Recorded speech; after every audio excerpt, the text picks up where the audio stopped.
जगज्जालपालं चलकण्मानं शरच्चन्द्रभालं महादैत्यकालं नभोनीलकायं दुरावारमायं सुपद्मासहायं भजहं सदाम्भोधिवासं दलत्पुष्पहासं जदत्सन्निवासं शतादित्यभासं गदाचक्रशस्त्रं लसत्पीतवस्त्रं हसच्चारुवक्त्रं भजहं जगज्जानपारं श्रुतिव्रतसारं जरान्तविहारं धराभारहारं चिदानन्दरूपं मनोज्ञस्वरूपं धृतानेकरूपं भजहं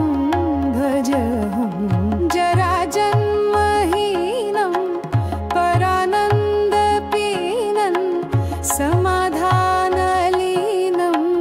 सदैवानवीनं जगज्जन्महेतुं सुरानीककेतुं त्रिलोकैकसेतुं भजहं कृताम्नाय गानं खगाधीशयानं विमुक्तेर्निदानं हरारातिमानं स्वभक्तानुकूलं जगद्वृक्षमूलं निरस्तार्थशूलं भजहं समस्तामरेशं विरेपाभकेशं जगद्विम्बलेशं हृदाकाशदेशं सदा दिव्यदेहं विमुक्ताखिलेहं सुवैकुण्ठगेहं भजहं